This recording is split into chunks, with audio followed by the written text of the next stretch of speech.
Look at me. Take a long, hard look. My hair is all tangled. My clothes are tattered and torn.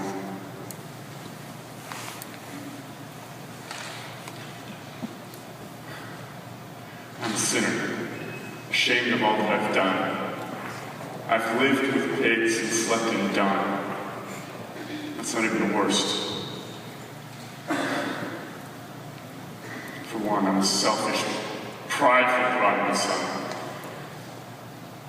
I basically told my dad I couldn't wait for him to die. I took a gift that was already mine, and then I spent it. And now I'm spent from my descent. It was fine early on. The immediate gratification made this easy to condone. But now I have nothing. I am nothing. Maybe if I could go home, I could be free. What will my father say to me? What will I say to him? I'll say, Father. I'll say, Father, take me back, please. What must I pay or do?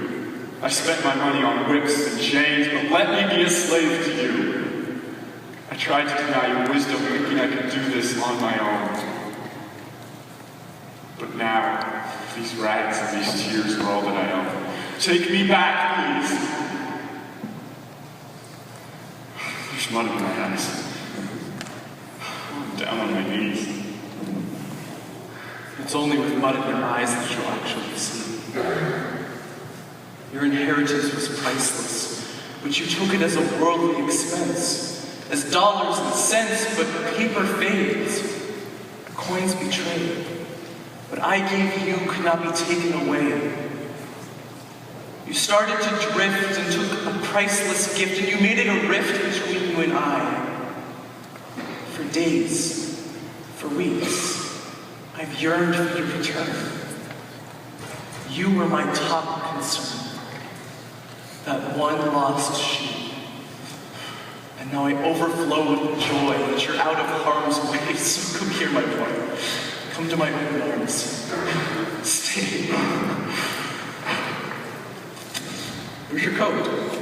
What coat? The coat I gave you. A fresh paint, whiter than snow. I'm muddied and bloodied and disgraceful, I know. Forgive me, I keep messing up. Disgraceful? This is grace full to the brim. You were lost, now you're found. Found in me. Eternally. Don't you see?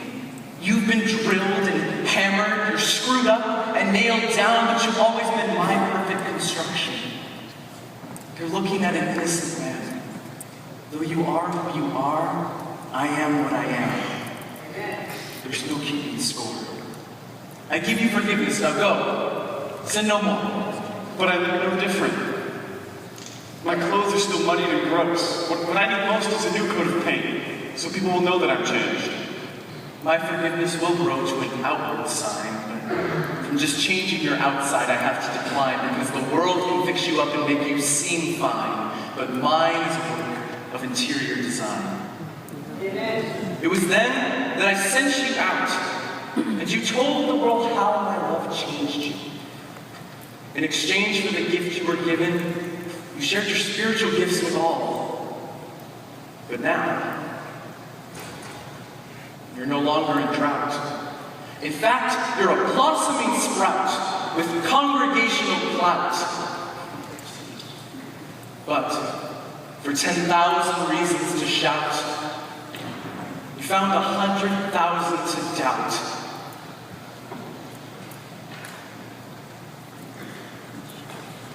Look at you. Sandals of the gospel of peace you traded for the world's newest shoes. They help me run faster. They lead to disaster.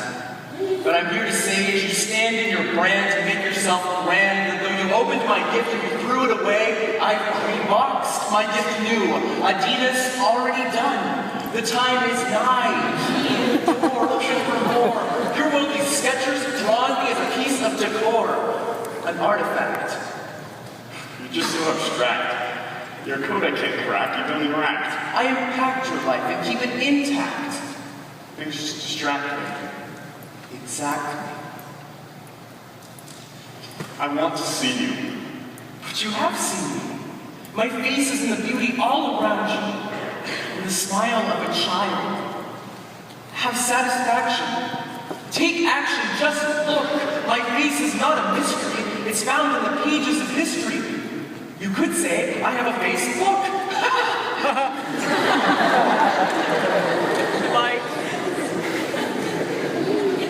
But it gets lost in the newsfeed of your distractions. You already have lots of followers. Likes, you have millions of. I'm not looking for likes.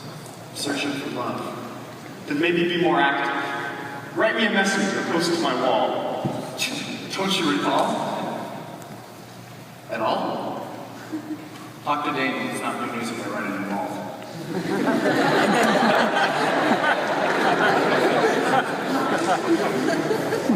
You have a Facebook you don't update. You have nothing new, so I deviate. I'm just saying yesterday, today, and forever. There's nothing to update and there won't be ever. You're just not current. Oh, only you would get lost in my current, be swept away into the rivers of living water. I need to sit down. What's wrong? You're dehydrated. I haven't been drinking much Water water. of life is offered to you so you would never thirst again. I'm just a little lightheaded. Son, I am the light of the world. I only wish you were light. You've tried to boast, but what you missed most was what you were supposed to see. Much wealth you attained, from all sin you abstain, so the sinner you disdain. Some strain for showers of blessing, and they're drenched throughout their pain. But your nose is so high in the air, you would drown if they rained. And it's your lack of hydration and your constant fixation on donations or damnation or issuing spiritual citations that you left your heart in spiritual desolation. You went out seeking acclamation, not living out salvation, basking in any combination of praise and adoration. You didn't want sinners on their knees. You wanted their standing ovations. You freeze in the blazing degrees of my love. You strain your neck, trying to get higher than the next on a spiritual ladder. You start to wheeze. The air is thin. All that's up there is a breeze. The ground is what's holy, so please. You want to be on fire for me? Then get on your knees. You spent too much time in exegesis and not enough time next to Jesus. You're just a spiritual machine, making sure your act is clean, checking your lists off like routine. You somehow put out revival fires with too much gasoline. Took my grace like a test that you would ace, and you rubbed it in the face of others. This good work you've undone. For the sinner you shun, you're not a prodigal son. You're his older brother. Ouch. But saving humanity finds its epitome when it's seen as a trilogy. So let me begin. Part 1. In the beginning was where things were good. You understood where you stood. You could not stay in the garden, for your heart had been hardened. I beg your pardon. I was set up to fail. Why not extinguish sin before you begin to let it win in the world? The fall of man makes it seem like a trap is in place. Okay. The choice of man. That better captures my grace. And you chose. Son, the choice is still yours. I was set up to fall. Why create me at all? Because you were made for the wholeness of my love. And now, that's something I can take no part of. No, you choose to make love so abstract and it cannot be grasped, or so you say. And evil is something so real, it's this inescapable deal, but what you don't see is that I am love and love is me, and I am very much real. In fact, From the moment I fashioned your skin, within you I put a desire to love, and evil was something you had no part taking in. Sin is a choice to depart from my love. How can that be? All around in the world, it's sin that I see. I want to be free, clear all the debris, but my own sin has made hell my guarantee. Son, hell is not an abundance of your sin. It's just an absence of me. After tasting the nectar of desire and the juices of a liar, then you heard my voice and you came. Son, you've been hiding for thousands of years. Then part 2. First creation, then incarnation. I don't need this narration. Can you sense my frustration?